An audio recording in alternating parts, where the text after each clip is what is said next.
در بررسی‌های ما مشخص شد که جذب شده‌ها در گروهک‌های تروریستی اغلب از بازماندگان از تحصیل هستند. آخرین آمار رسمی میگوید 60 تا 70 هزار بازمانده از تحصیل در سیستان و بلوچستان وجود دارد. کودکانی که در سن 6 تا 15 سال از تحصیل باز میمانند و یا تحصیل را ترک میکنند.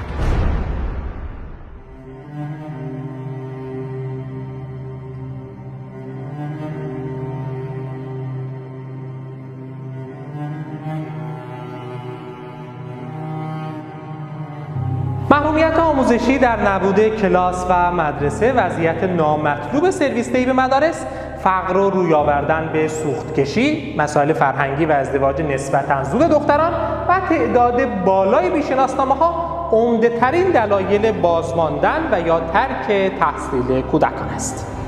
اداره کل آموزش و پرورش سیستان و بلوچستان برآورد کرده تعداد دانش آموزان در سال 1401 890 هزار نفر است. 64 هزار نفر بیشتر از امسال. این در حالی است که در این یک سال برای فقط نصف آنها کلاس و مدرسه فراهم شده است. مهمترین عامل بازماندگی از تحصیل نبودن فضای فیزیکی هستش که همونجوری که گفتم روند افزایش تعداد دانش آموزان این رو کاملا به ما نشون میده. سرانه فضای آموزشی یعنی مقدار متر مربع کلاس درسی که دولت باید بسازد تا یک دانش آموز بتواند از آن استفاده کند. این یک شاخص بین المللی برای برآورد فضای آموزشی در یک منطقه است. سرانه فضای آموزشی در کل کشور در حال حاضر 5 متر و 22 سانتی متر است که در میان 31 استان کشور کمترین را سیستان و بلوچستان دارد با 3 متر و 20 سانتی متر، یعنی 2 متر کمتر از سرانه میانگین کشوری. این یعنی دانش آموزان سیستان و بلوچستان که هر سال بر جمعیتشان افزوده می شود با کلاس و مدرسه کمتری دست و پنجه نرم می کنند. ما تا کلاس ششم درس خوندیم، هفتم مدرسه نبود، ترک تحصیل کردیم. یه روستا هم یه کلاس نیستن و نتونه کلاس هفتم. برخی از منابع محلی ما در شهرستان دشتیاری عنوان کردند به دلیل آنکه مدارس متوسطه اول و متوسطه دوم دخترانه در همه روستاها نیست، برخی خانواده‌ها بعد از پایان کلاس پنجم به دخترانشان دیگر اجازه تحصیل نمی‌دهند، چرا که برای ادامه تحصیل باید به روستاهای اطراف بروند و با توجه به آنکه سرویس مدارس نیست، این اجازه داده نمی‌شود.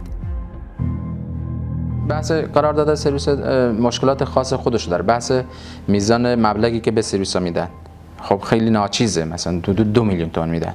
2 میلیون تومان بحث مثلا صاحب مثلا مینیبوس رو شما فرض کنید که مثلا یک باید رانندگی داشته باشد که گواهینامه داشته باشد، باید استهلاکش رو بدهد، بعد از این سوختش رو بدهد. ماهانه 2 میلیون میدن. بله ماهانه 2 میلیون میدن. خب این سرویس خودش انگیزه‌ای نخواهد داشت برای اینکه مثلا بره کار بکنه.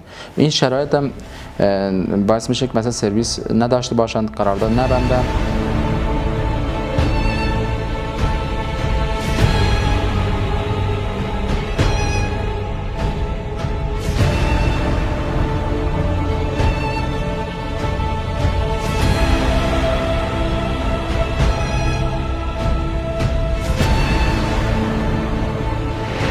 دیگر دلیل بازماندن و یا ترک تحصیل به ویژه در پسرهاست.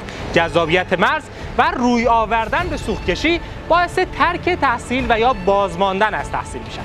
سوختکشی شغل پردردسر و در عوض پردرآمدی است که دانش آموزان را برای ادامه تحصیل وسوسه می کند. مشکلش اینه که دانش آموز فرض مثال میره تا سیکل میخونه، بعد میبینه که مثلا فلانی رفتم کلاس من رفت فرضاً با فلان واند میره یه سرویسی فرض مثال 200 تومانی خرجی داریم، یه سرویسی بره برگرد 200,000 تومان بهش 100,000 تومان بهش شاگردی میدن. این دیگه تحریک میشه، اون دانش آموز دیگه میگه آقا من پس چرا بخونم. در برخی آمارها و گفته‌های مقامات رسمی گفته می‌شود عمده بازماندگان از تحصیل سیستان و بلوچستان دختر هستند که به دلایل ازدواج نسبتاً زودرس و مسائل فرهنگی حاکم بر خانواده‌ها اجازه ادامه تحصیل نمی‌یابند. ما کلاس ششم رو در ابتدا اضافه کردیم. خب دختران سن پای ششم در بین ما مثلا مردم منطقه ما یه جوری به سن بلوغ رسیده، به سن تکلیف رسیده. خیلی از این مدارس مختلط دوباره هستن، پسر و دختر با هم در یک کلاس میشینن و گاهن مسئله دیگری هم هست، بس این که معلمان آقا هستن که ما میگیم که دانش آموزان مثلا جبهه دارن به معلم آقا، حتی والدینشون مثلا میگن که باید معلم خانم باشه. سوژه، ایده و داستان شنیدنی و دیدنی داشتید برامون بفرستید تا به اونها بپردازیم. ادامه داستان دراز بازماندگان از تحصیل رو هم در قسمت آینده ببینید. از طرف همه ما در برنامه در جریان بلوچستان و معیار جنگ فعلا خداحافظ.